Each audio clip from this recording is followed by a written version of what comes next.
Na stronie internetowej Instytutu Pamięci Narodowej w Rzeszowie, czyli jednego z organów państwa polskiego zajmującego się między innymi ściganiem zbrodni przeciwko narodowi polskiemu, możemy przeczytać w komunikacie z dnia 28 listopada 2023 roku zatytułowanym Umorzenie śledztwa w sprawie decyzji o akcji Wisła.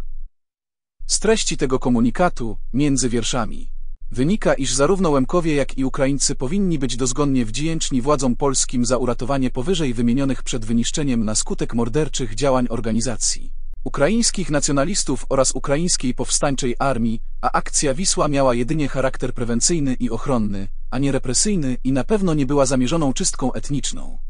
Zanim przejdę do przeczytania treści tego komunikatu ze stron Instytutu, pozwólcie, że wam przypomnę, iż oficjalnie akcja Wisła, czy też tak zwana Operacja Wisła, rozpoczęła się prawie 2 lata po II wojnie światowej, 28 kwietnia 1947 roku. Ale jak większość z was zapewne wie, a ci, co nie wiedzą, to na pewno doczytają po poniższej lekturze. Pierwsze dobrowolne działania przesiedleńcze w ramach umowy o wymianie ludności między ZSRR a Polską miały już miejsce w roku 1944 do 1946 roku. Słowo dobrowolne należy oczywiście ubrać w cudzysłowie, gdyż z dobrowolnością, zgodnie z relacjami ówczesnych świadków tych wydarzeń, miało to niewiele wspólnego. Im dalej na wschód terenów Łemkowszczyzny działania te miały charakter przymusowy, podstępny lub nawet posuwano się do szantażu.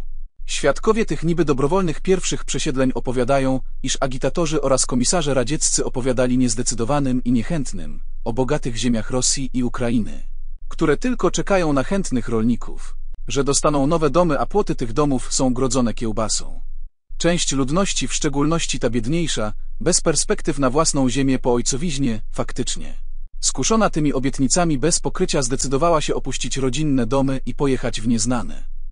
W wypowiedziach ludzi, którzy nie zdecydowali się na pierwszą falę przesiedleń na wschód, często powtarzają się znamienne i prorocze słowa radzieckich komisarzy i agitatorów: "Когда ty nie pojedziesz na Łastak, to ty pojedziesz na Zapad", co oznaczy: jeśli ty nie pojedziesz na wschód, to pojedziesz na zachód. W mojej własnej interpretacji te słowa mogłyby oznaczać, iż radzieccy towarzysze już w roku 1944 wiedzieli o ewentualnych planach przesiedleń etnicznych. A to by oznaczało, że akcja Wisła była jedynie ostatecznym aktem próby wyniszczenia mniejszości narodowych i etnicznych, co byłoby zgodne z planami komunistów do ujednolicenia społeczeństwa pod względem narodowościowym. Gdyby faktycznie akcja Wisła nie miała na celu wyniszczenia i wynarodowienia ludności łemkowskiej czy też ukraińskiej, to czy byłoby konieczne wydawanie rozporządzeń czy dekretów o konieczności osiedlania deportowanej ludności na ziemiach zachodnich z dala od traktów komunikacyjnych, z dala od miast wojewódzkich i najlepiej, żeby rozdzielać rodziny? Jak zapewne zauważycie w komunikacie IPN z dnia 28 listopada 2023 roku, absolutnie nie ma informacji o zatrzymaniu transportu przesiedleńców w obozie Jaworzno, byłej filii Koncentrationlager Auschwitz, wyciąganie z pociągu pojedynczych osób i brutalnym przesłuchiwaniu ich w związku z samymi podejrzeniami współpracy z AUN i UPA, a nawet za podejrzewanie o sprzyjanie tymże organizacjom. Nie przedłużając wstępu, zapraszam was teraz do wysłuchania treści komunikatu, a później do dodania w komentarzach własnych spostrzeżeń, doświadczeń czy relacji waszych przodków. A może wśród widzów mojego kanału żyją jeszcze świadkowie tamtych dni i zechce podzielić się swoją wiedzą i prawdziwymi wspomnieniami. Umorzenie śledztwa w sprawie decyzji o akcji Wisła. Data publikacji 28 listopada 2023 roku. Warszawa, dnia 28 listopada 2023 roku. Umorzenie śledztwa w sprawie decyzji o akcji Wisła. Prokurator Oddziałowej Komisji Ścigania Zbrodni przeciwko Narodowi Polskiemu w Rzeszowie umorzył śledztwo w sprawie decyzji o przesiedleniu w 1947 roku, w ramach akcji Wisła, mieszkańców południowo-wschodniej Polski. Z ustaleń śledztwa wynika, że ewakuacja osób o narodowości ukraińskiej, łemkowskiej i polskiej miała charakter prewencyjny i ochronny, a nie represyjny. Została przeprowadzona w konsekwencji masowych mordów dokonywanych na miejscowej ludności przez oddziały organizacji ukraińskich nacjonalistów AUN i ukraińskiej powstańczej armii UPA. W toku śledztwa nie znaleziono podstaw do stwierdzenia, że przesiedlenie stanowiło zbrodnię przeciw ludzkości ani zbrodnię komunistyczną, co podnosili prezes Związku Ukraińców w Polsce, przewodniczący Prezydium Zjednoczenia Łemków i jeden z ukraińskich przesiedlonych w zawiadomieniach o przestępstwie, w wyniku których zostało wszczęte postępowanie. Kluczowe ustalenia. Decyzja o akcji Wisła dotyczyła przeprowadzenia operacji wojskowej zmierzającej do zwalczenia jednostek AUNUPA, które terroryzowały i mordowały mieszkańców południowo-wschodniej Polski. Miała na celu zapewnienie bezpieczeństwa obywateli. Aby ich chronić, a jednocześnie odciąć UPA od zaopatrzenia i wsparcia wywiadowczego ze strony współpracujących z nią mieszkańców, ewakuowano ludność z terenów, na których miały zostać przeprowadzone zmasowane działania wojskowe. Przy przesiedleniach nie stosowano kryterium narodowościowego. Poza ludnością ukraińską około 20% przesiedlonych stanowili Polacy, a ponadto także Łemkowie. Ewakuacja odbywała się w sposób humanitarny. Przesiedlani zabierali ze sobą większość ruchomego dobytku i zwierzęta. W transporcie pomagało wojsko. Zapewniano im posiłki, leki i pomoc lekarską.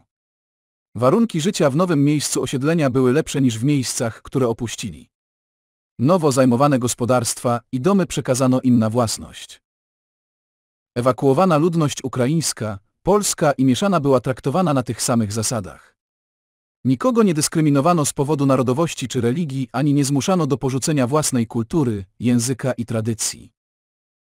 Geneza akcji Wisła. Według historycznych źródeł w latach 1942-1947 jednostki AUNUPA, wzmacniane wiejskimi bojówkami ukraińskimi, pozbawiły życia nawet 130 000 głównie polskich mieszkańców Wołynia, Małopolski Wschodniej, Podkarpacia i Lubelszczyzny. Dokonywały mordów ze szczególnym okrucieństwem, wydłubując ofiarom oczy, obcinając języki i obdzierając ze skóry.